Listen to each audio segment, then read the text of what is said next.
अस्सलामुअलैकुम। बोल न्यूज़ के साथ मैं हूं मोहम्मद हसनैन खान। हेडलाइंस आप जान चुके हैं। बुलेटिन में सबसे पहले आपको बताएंगे कि ईरान के वज़ीर ख़ारजा हुसैन अमीर अब्दुल्लहियान एक रोज़ा दौरे पर इस्लामाबाद पहुँच गए। सिफारती ज़राए के मुताबिक ईरानी वज़ीर ख़ारजा एयरलाइंस की खसूसी परवाज़ A321 के ज़रिए पाकिस्तान पहुँचे। नूर खान एयरबेस पर हुसैन अमीर अब्दुल्लहियान का इस्तकबाल किया गया। हुसैन अमीर अब्दुल्लहियान निगरान वज़ीर ख़ारजा जलील अब्बास जिलानी से मुलाकात करेंगे और आज सुबह 11 बजे मुश्तरका प्रेस कॉन्फ्रेंस भी करेंगे। ईरानी वज़ीर ख़ारजा की निगरान वज़ीर आज़म, चेयरमैन सेनेट समेत अस्करी क़यादत से भी मुलाकातें मुतवक्के हैं। मुलाकातों में पाक ईरान कशीदगी, कलअदम गिरोहों की महफूज पनाहगाहों समेत सरहदी इंतज़ामात और अहम अमूर पर तबादला ख्याल किया जाएगा। पाकिस्तान और ईरान के दरमियान सिफारती राब्तों को मज़ीद बेहतर बनाने पर भी गौर किया जाएगा।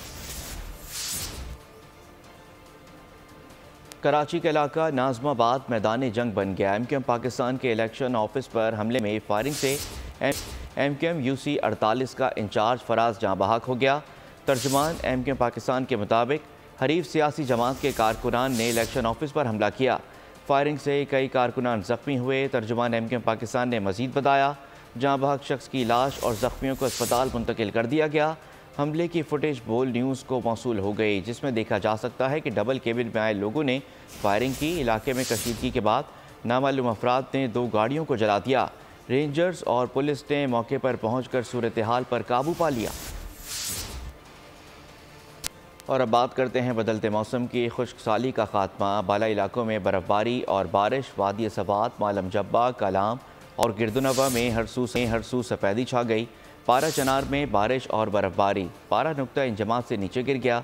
आज़ाद कश्मीर में पहले ही यकवस्ता हवाओं ने डेरे डाल लिए। वादी नीलम, जहलम वैली और लप्पा वैली में बूंदाबांदी। पेशावर में भी बादल बरसे। महकमा मौसमियात की आज बला इलाकों में फिर बर्फ़बारी की पेशगोई। KP, पंजाब और बलूचिस्तान में आज से 3 जनवरी तक बारिशें भी मुतवक्के। पंजाब के बाज़ मैदानी इलाके आज भी धुंध की लपेट में हैं। दूसरी जानिब हुंजा में मट्टी का तोदा गिरने से 3 अफराद जान की बाजी हार गए। पारा चनार समेत ज़िले भर में बारिश और पहाड़ों पर बर्फ़बारी का सिलसिला जारी है। बर्फ़बारी से मौसम मज़ीद सर्द हो गया है। मज़ीद जानते नुमाइंदा बोल न्यूज़ हिदायत पासदार से। जी बिल्कुल, इस वक्त आप देख रहे हैं सीज़न की पहली बर्फबारी पारा चनार समेत ज़िला के मुख्तलिफ इलाकों में जारी है। इस वक्त हम कोई सफ़ेद के दामन में मौजूद है। यहाँ पे सुबह सवेरे सी बर्फ़ का सिलसिला शुरू हो गया है और इसके साथ ही जितनी भी मैदानी इलाके हैं, पारा चनार है, लोअर कुर्रम है, सेंट्रल कुर्रम है, वहाँ भी बर्फ़ और बारिशों का ही सिलसिला जारी है। इस वक्त हमने ज़िंदगी में पहली बार देखा है कि दिसंबर और जनवरी की इतना महीना गुजरने के बावजूद भी ना बारिश हुई है ना बर्फबारी हुई है। तवील खुश्क साली के बाद इस बर्फबारी से एक तरफ अगर मौसम खुशगवार हो गया, दूसरी तरफ इसे जो पानी की ज़खायर में कमी हो रही थी उसी भी काफ़ी फ़ायदा पहुँचेगा और जो फसलें हैं उनके लिए भी ये फ़ायदेमंद साबित होगी। महकमा मौसमियात के मुताबिक बारिशों और बर्फबारी का ये सिलसिला रवां हफ्ते भी वक्त जारी रहने का इम्कान जाहिर किया गया है। जी ठीक है हिदायत, आपका बहुत शुक्रिया। आज़ाद कश्मीर के मैदानी इलाकों में बारिश, बालाई इलाकों और बुलंद पहाड़ों पर बर्फ़बारी का सिलसिला जारी है। सर्दी की शिद्दत में भी इजाफा हो गया है। मज़ीद अहवाल बता रहे हैं नुमाइंदा बोल न्यूज़ बशारत मुगल। आज़ाद कश्मीर में आज दूसरे रोज़ से बुलंदो बाला पहाड़ों पे बर्फबारी, जबकि मैदानी इलाकों में जो बारिशों का सिलसिला है वो वक्फे से जारी है। दारुल हुकूमत मुजफ्फराबाद में मौजूद हूँ। मुजफ्फराबाद और इसके गिरदो नवा में इस वक्त तेज़ हवाओं के साथ बारिश हो रही है। बिल्कुल मेरे अक़ब में आप देख सकते हैं जो बुलंदो बाला पहाड़ है वहाँ इस वक्त बर्फबारी हो रही है।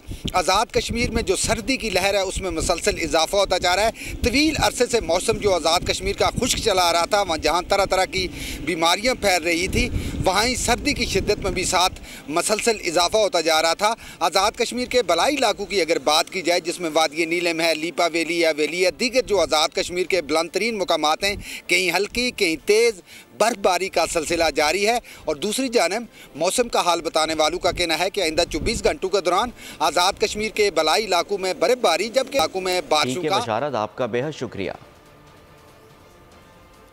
कसूर और गिरदोनवा में शदीद धुंध की वजह से हद निगाह इंतहाई कम होकर रह गई है। महकमा ट्रैफिक की कम से कम सफ़र करने की हिदायत। मज़ीद तफ़सीलात जानते हैं नुमाइंदा बोल न्यूज़ आसिफ जावेद से। जी बिल्कुल, कसूर और इसके इर्द गिर्द के इलाकों में आज शदीद धुंध का राज है। शदीद धुंध की वजह से निज़ाम ज़िंदगी है मफलूज होकर रह गया है। महकमा ट्रैफिक की तरफ से ये हिदायत जारी की जा रही है कि ऐसे मौसम में सफ़र कम से कम किया जाए और गाड़ियों के दरमियान फासला ज़्यादा से ज़्यादा रखा जाए ताकि लोग जानी हादसा से बच सकें। और इस आज कसूर के अंदर धुंध की ये सूरत हाल है कि धुंध ने हर चीज़ को धुंधला के रख दिया है। कसूर के अंदर जो एयर क्वालिटी इंडेक्स है आज 190 तक रिकॉर्ड किया गया है, जो कि फ़ज़ाई आलूदगी बढ़ने की वजह से कसूर की जो आवाम है मुख्तलिफ़ किस्म की बीमारियों में मुब्तला हो रही है। और इस जो सबसे ज़्यादा बीमारियों से मुतासर हो रहे हैं वो छोटे बच्चे हैं और बूढ़े हैं।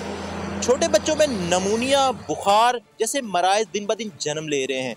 और डॉक्टरों का यह भी कहना है कि ऐसे मौसम में ठंड से इन बूढ़ों को और छोटे बच्चों को बचाया जाए ताकि लोग बीमारियों से बच सकें। और ऐसे मौसम में ज़्यादा गर्म मलबूबास का इस्तेमाल किया जाए और गर्म साथ बच्चों को चाहिए। आसिफ, आपका भी बेहद शुक्रिया। ओकाड़ा और गिरदनवा के इलाके शदीद धुंध की लपेट में हैं। हद निगाह इंतहाई कम, जबकि ट्रैफिक की रवानी भी मुतासिर है। मज़ीद जान लेते हैं राव नदीम से। जी बिल्कुल, मौसम का अहवाल आपको बताएं, पिछले 2-3 दिन से धुंध की शिद्दत में काफ़ी इजाफा हो चुका है। ज़िला ओकाड़ा यूँ तो मुसलसल धुंध की लपेट में था, लेकिन गुज़श्ता 2 रोज़ वक्फा होने के बाद अब फिर धुंध जो है वो मज़ीद बढ़ती चली जा रही। गहरी धुंध छाई हुई है। रिनाला खुर्द, शेरगढ़, चूचक, अख्तराबाद जो दीगर इलाकों में जो है वो कुछ नज़र नहीं आता। हद निगाह इंतहाई कम हो चुकी है, जिसकी वजह से ट्रैफिक की रवानी वो भी मुतासर हो रही है। मोटरवे पुलिस जो है उनका ये कहना है कि ड्राइवर हज़ार गाड़ी में फोक लाइट का इस्तेमाल उसको यकीनी बनाए और गाड़ी को दरमियानी फासला रखें ताकि किसी भी नाखुशगवार हादसे से बचा जा सके। इसके साथ साथ मैं आपको बताऊँ कि तिब्बी माहिर ये कहते हैं कि ये खुश्क सर्दी है, जिसकी वजह से इंसानी बॉडी पर जो है वो मुख्तलिफ किस्म के असर अंदाज हो रही है और उससे जो दीगर जो अमराज फैलने के खदशात बढ़ते चले जा रहे हैं। तो तिब्बी माहिर का ये कहना है कि गर्म मलबूसात का इस्तेमाल करें और एहतियाती तदाबीर जो है वो उसको अपनाएं और मास्क का इस्तेमाल करें। महकमा मौसमियात की अगर बात कर ली जाए तो उनका ये कहना है कि ये खुश सर्दी है और ये इसमें जो दिन ब दिन आगे इजाफा होगा, जबकि सिलसिला ये भी ऐसे ही बताया जा रहा है कि आइंदा दिनों में जारी रहेगा। बहुत शुक्रिया राव नदीम, आप तफसीलात से आगाह कर रहे थे। और अब बात करते हैं हम इंतख़ाबात 2024 के हवाले से। मुझ पर जो जुल्म हुआ उसको बर्दाश्त कर रहा हूँ, कौम पर जो जुल्म हुआ वो बर्दाश्त नहीं कर सकता। 2017 बेहतर था या आज का दौर बेहतर है? उनसे पूछो क्यों उन्होंने इतना बड़ा जुल्म किया। नवाज शरीफ ने सवाल उठा दिया। सियालकोट में नून लीग के जलसे से खिताब में दावा किया नौजवानों की बड़ी तादाद नून लीग के साथ है। कौन है वो लोग जो कहते हैं कि यूथ नून लीग के साथ नहीं है? वो आज जलसे में देख लें। नवाज शरीफ ने कहा कि उनका मंसूबा है नौजवानों को उनके पैरों पर खड़ा करेंगे, कारोबार के लिए कर्जे देंगे, नौजवानों तक पहुँचने की कोशिश करेंगे। लीगी कायद ने दोबारा सियालकोट मोटरवे और लाहौर से सियालकोट तक ट्रेन चलाने का भी ऐलान कर दिया। मैं अपने साथ जो जुल्म हुआ उसको बर्दाश्त कर जाऊंगा और कर रहा हूं, लेकिन जो जुल्म आपके खिलाफ हुआ है उसको मैं बर्दाश्त नहीं कर सकता।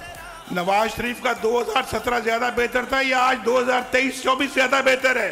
पूछो उन लोगों से, पूछो जिन्होंने मुल्क के साथ इतना बड़ा जुल्म किया है। कितना जुल्म हुआ, कितना जुल्म हुआ इस कौम के ऊपर, बताओ इसका कौन जिम्मेदार है? कौन कहता है कि यूथ मुस्लिम लीग नून के साथ नहीं है? कौन कहता है कि यूथ हमारे साथ है?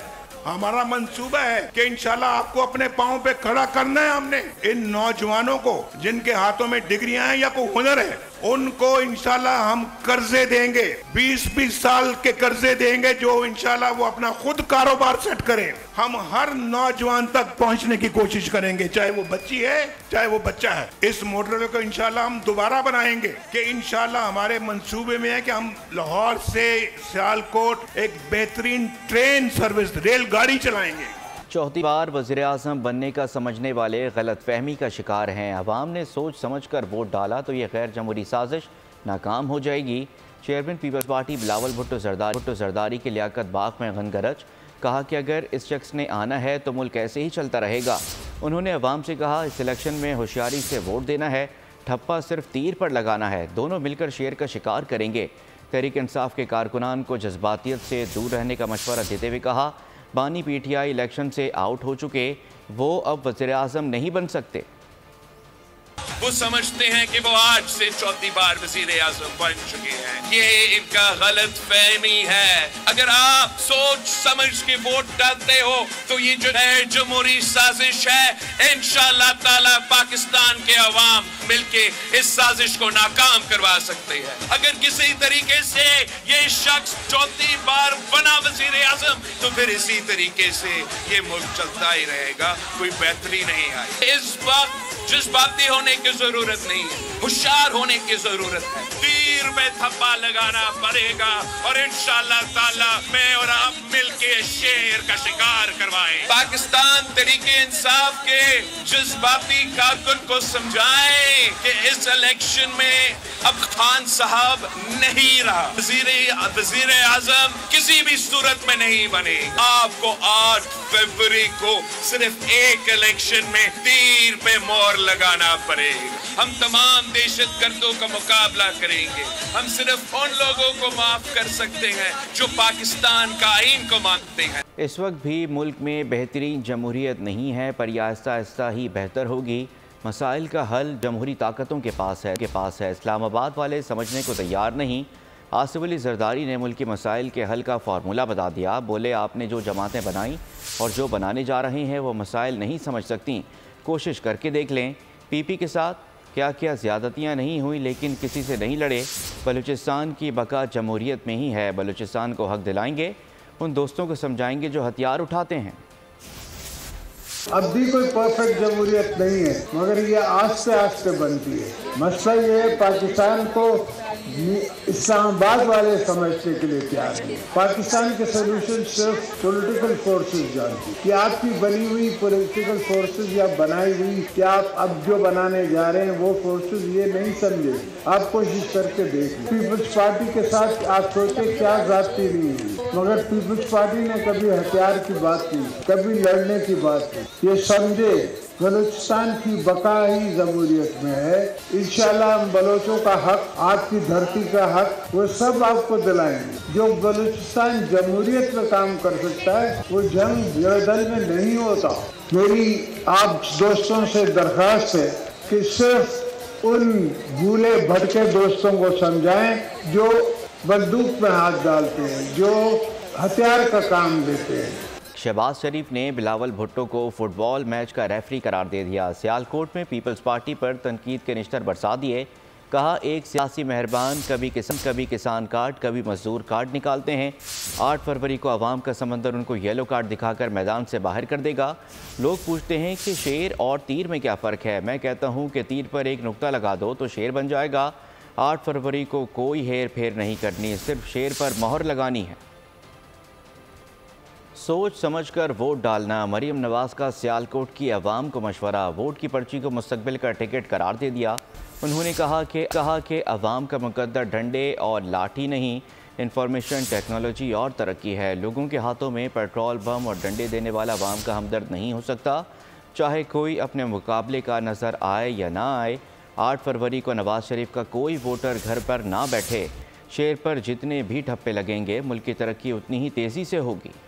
वोट की पर्ची एक पर्ची नहीं होती, वो आपकी तकदीर का फैसला, उसको बहुत सोच समझ के करना। वोट बहुत सोच समझ कर डालना, क्योंकि इस वोट ने आपकी तकदीर का फैसला करना है। आपका मुकद्दर पेट्रोल बम नहीं है, आपका मुकद्दर IT स्टार्टअप्स है, आपका मुकद्दर किलो वाले डंडे नहीं है, आपका मुकद्दर स्कॉलरशिप्स और लैपटॉप्स हैं, आपका मुकद्दर बाइज्जत रोजगार है। जो शख्स आपके हाथ में पेट्रोल बम्स देता है, डंडे देता है, वो आपका हमदर्द है या नहीं? वो आपका हमदर्द नहीं। कि 8 फरवरी को चाहे आपको अपने मुकाबले में कोई नजर आए या ना नजर आए, कोई मुस्लिम लीग नून का नवाज शरीफ का वोटर घर ना बैठे, क्योंकि शेर पर जितनी मोहरें लगेंगी ये मुल्क उतनी तेजी से तरक्की करेगा। शहजादा कहता है कि मेरे वालिद सदर नाना वज़ीर आज़म थे, मुझे भी वज़ीर आज़म बनाएं। 3 बार का वज़ीर आज़म कहता है कि एक बारी और दे दें। अमीर जमात इस्लामी सिराजुल हक का कराची जलसे से खिताब। पीपल्स पार्टी और MKM ने कौम की कई दहाइयाँ ज़ाया कर दी, अब उनका दौर नहीं आएगा। एक शहजादा है, कहता है मेरा नाना वजीर आजम, मेरे वालिद सदर पाकिस्तान और मेरी वालिदा वजीर आजम, लिहाजा मुझे भी वजीर आजम बनाया जाए। एक बुजुर्ग कहता है कि 3 बार मैं वज़ीर आज़म रहा, लेकिन इक़्तिदार की हवस अब भी उसी तरह जिंदा है। एक और बारी मुझे दे दे, जिन्होंने 76 साल तुम्हारी ऊपर हुकूमत की है और फिर भी कहते हैं कि एक बारी और पीपल्स पार्टी और मुस्लिम लीग और MKM का दौर कभी वापस नहीं आएगा। अपना वोट अपने लिए अपनों को देना है। 8 फरवरी को कराची वाले कराची को कराची वालों के हवाले करेंगे। खालिद मकबूल सिद्दीकी ने शाह फैसल कॉलोनी में MKM के जलसे से खिताब में कहा, दमकते चेहरे बता रहे हैं कि MKM जीत चुकी है। मुस्तफ़ा कमाल ने कहा कि अपना मैंडेट वापस लेने जा रहे हैं।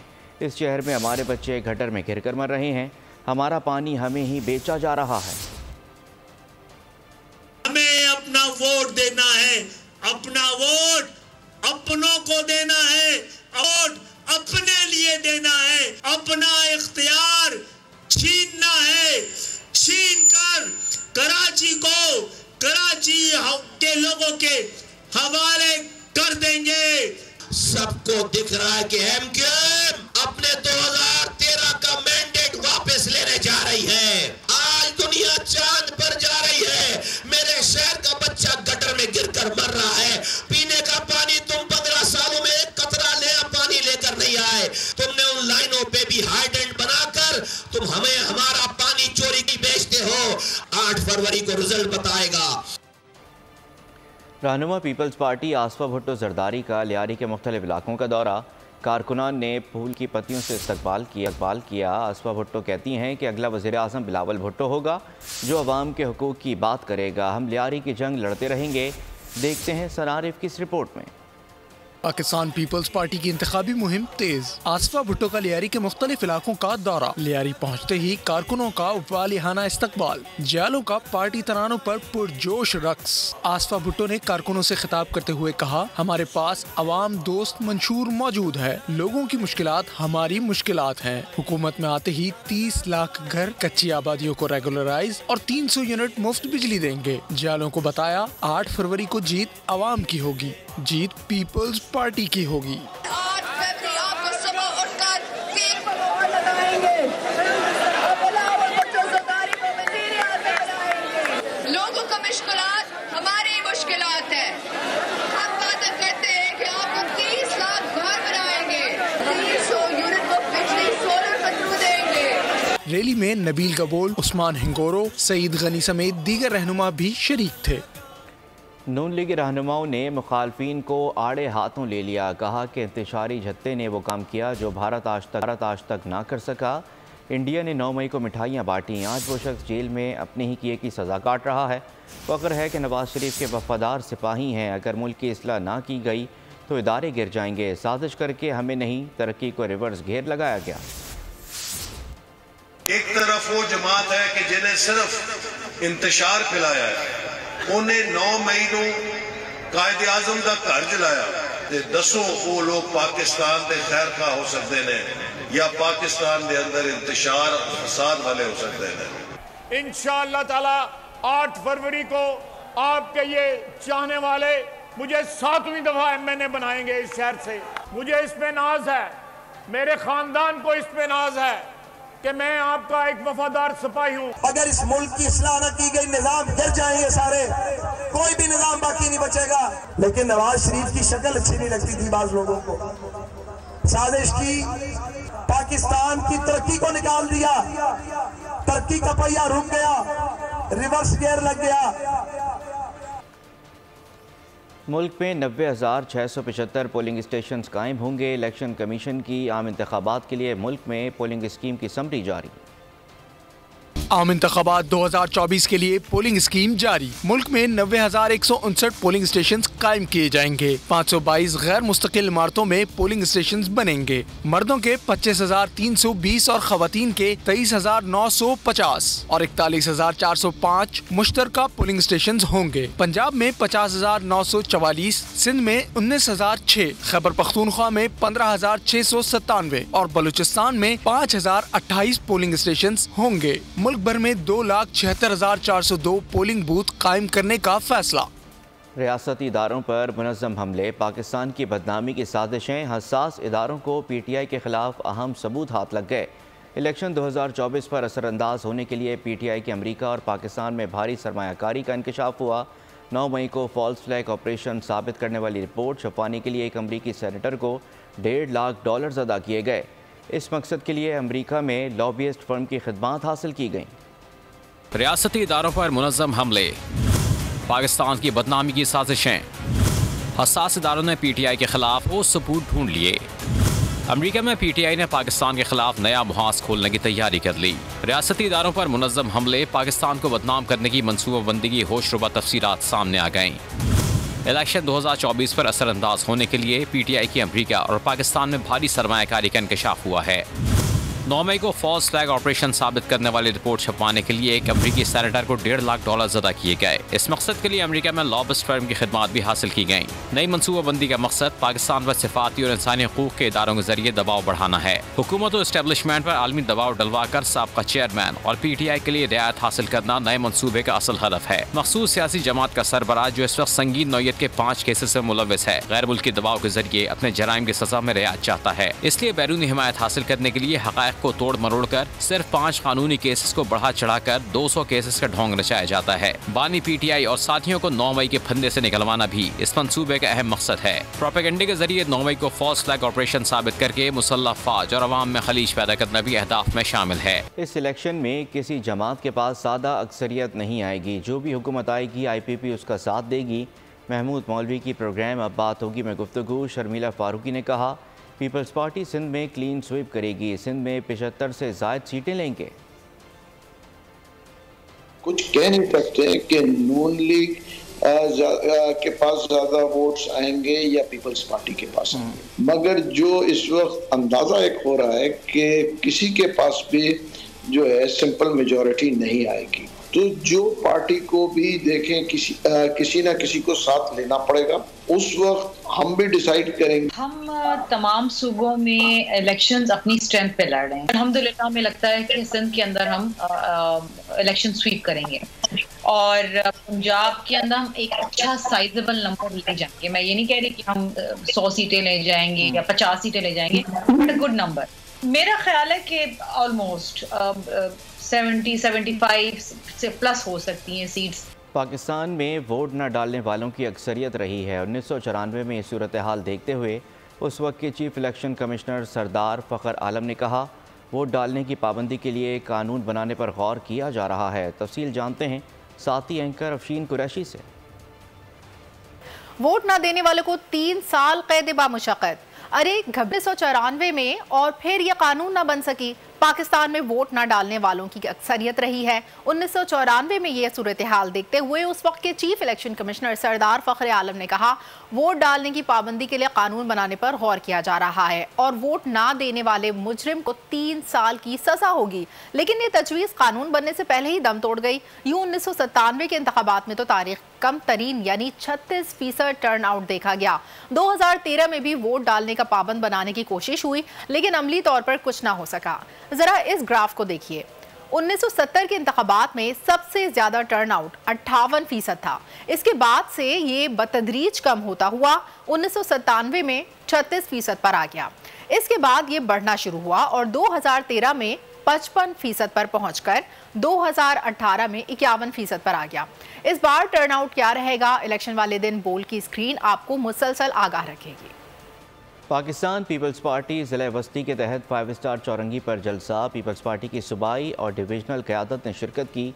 जलसे से साबिक वफाकी वज़ीर डॉक्टर आसिफ हुसैन, ज़िला वस्ती के सदर सेनेटर मसरूर एहसन, PP रहनुमा रज़ा हारून, अनीस एडवोकेट ने भी खिताब किया। सना आरिफ की रिपोर्ट देखिए। जियालो का मिशन डिस्ट्रिक्ट सेंट्रल 5 स्टार चौरंगी पर पाकिस्तान पीपल्स पार्टी का पावर शो। जियालो ने पुरजोश शिरकत से अवामी इज्तिमा का माहौल गरमा दिया। जलसे से पीपल्स पार्टी के रहनुमा डॉक्टर आसिम हुसैन का खिताब। सीनियर सियासतदान ने कहा, हमारा मकसद है कि कराची से हासिल होने वाली आमदनी यहाँ के तरक्याती कामों पर सर्फ हो। इक़्तिदार में आकर पीपल्स पार्टी कच्ची आबादी पर खसूसी तवज्जो देगी।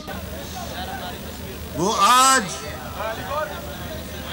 हम लोगों पे जाती तौर पे बेबुनियाद इल्जाम लगा रहे हैं। मैं ना तो उनका नाम लेना चाहता हूं, ना उनको कहना चाहता हूं, लेकिन उनको एक चीज बताना चाहता हूं कि ये महाजरों की सखावत नहीं है। तुम्हें तुम्हारा ज़र्फ मुबारक हो, हम अपने ज़र्फ के साथ रहेंगे, हम किसी का बुरा नहीं चाहते। पीपल्स पार्टी जिला वस्ती के सदर मसरूर एहसन ने अपनी तकरीर में जमात इस्लामी और हाफिज नईम को निशाने पर रखा। कहा, आपके कौलो फेल में तजाद है। अनीस एडवोकेट और रजा हारून ने कहा कि कराची की तरक्की चाहिए तो तीर पर मोहर लगानी होगी। जलसे में जिला भर से कौमी और सूबाई असम्बलियों के पीपी उम्मीदवारों ने भी खिताब किया। जलसे के इख्तिताम पर आतिशबाजी का भी मुजाहरा किया गया। पाक फौज की जानिब से ज़िले महमद में तालीम के फ़रोग़ के लिए इक़दाम, घर घर जाकर आवाम को आगाही फराहम की जा रही है कि वो अपने बच्चों और बिलखुसूस बच्चियों को स्कूल भेजें। इसी के साथ महमद के दूर दराज इलाकों में गैर फ़ाल स्कूल्स की तज़ीन और आइश करके उन्हें फ़ाल किया जा रहा है। हुकाम की जानिब से बच्चों और बच्चियों को स्टेशनरी, कॉपियाँ और किताबें भी फराहम की जा रही हैं। कुवैत में 9 भारतीय शहरियों की मुल्क बदरी का मामला। बिरादर इस्लामी मुल्क ने मुस्लिम दुश्मन मुतासिब भारत को आईना दिखा दिया। कुवैत की 2 मुख्तलिफ कंपनियों में 9 भारतीय शहरियों ने 22 जनवरी को राम मंदिर के इफ्तिताह पर अपने साथियों में मिठाइयाँ तकसीम की। भारतीय शहरियों के इस इक़दाम पर कुवैती हुकाम ने बरवक्त कार्रवाई अमल में लाई। इस्लाम दुश्मन भारतीय शहरियों को नौकरी से बर्खास्त करने के साथ उसी रात मुल्क छोड़ने का भी हुक्म दिया गया। अक़वाम मुत्तहिदा के सेक्रेटरी जनरल ने ग़ज़ा में UN एजेंसी फॉर फ़लस्तीन पर इल्ज़ामात को बेबुनियाद करार दे दिया। एंटोनियो गुतेरेस कहते हैं कि इसराइल ने अक़वाम मुत्तहिदा रिलीफ एंड वर्क्स एजेंसी बराए फ़लस्तीन पर बेबुनियाद इल्ज़ामात लगाए। 7 अक्टूबर के हमास हमलों को अक़वाम मुत्तहिदा से जोड़ना हकीकत के मुनाफी है। अक़वाम मुत्तहिदा के फील्ड ऑपरेशन बहाल ना किए गए तो लाखों लोग मौत के मुँह में चले जाएंगे। आलमी बरादरी ग़ज़ा में मुतासरीन की इमदाद जारी रखें। साबिक़ अमरीकी सदर डोनाल्ड ट्रंप सदर जो बाइडन पर बरस पड़े। कहा कि मशरिक़ी वस्ती में अमरीकी अफ़वाज पर हमला जो बाइडन की नाकामियों का नतीजा है। अमरीका के लिए यह हमला खौफनाक और ख़तरे की घंटी है। तीसरी आलमी जंग होने जा रही है। अगर मैं हुकूमत में होता तो ना रूस यूक्रेन पर हमला करता, ना 7 अक्टूबर को हमास का हमला होता। जो बाइडन की कमज़ोर पॉलिसियों की वजह से अमरीका ने सरेंडर कर दिया। उर्दन में 3 अमरीकी फ़ौजियों की हलाकत का अमरीका जवाब ज़रूर देगा। अमरीकी सदर जो बाइडन कहते हैं, गुज़िश्ता रोज़ मशरिक़ी वस्ती में हमें मुश्किल दिन का सामना करना पड़ा। फ़ौजी अड्डे पर ड्रोन हमले में अमरीका ने 3 फ़ौजियों को खो दिया। और अब खबर शामिल करते हैं स्पोर्ट्स की दुनिया से। 5 मैचेस की टेस्ट सीरीज़ के पहले मुकाबले में इंग्लिश टीम की भारत को 28 रन से शिकस्त। भारतीय तज्ज़ियाकार विक्रांत गुप्ता की 2 दिन पहले की वीडियो वायरल हो गई। घमंडी गुप्ता ने बड़बोलेपन की इंतहा करते हुए इंग्लिश स्पिनर्स को औसत दर्जे से भी कम का बॉलर करार दिया था। पेरिस में फैशन वीक खूबरू मॉडल्स की रंगारंग मलबूसात में रैंप पर वॉक, देखने वाले दंग रह गए। फ़िलहाल इतना ही। मज़ीद खबरों के लिए विज़िट कीजिए हमारी वेबसाइट bolnews.com और देखते रहिए बोल न्यूज़। सब्सक्राइब करें और बेल दबाएं ताकि कोई खबर रह न जाए।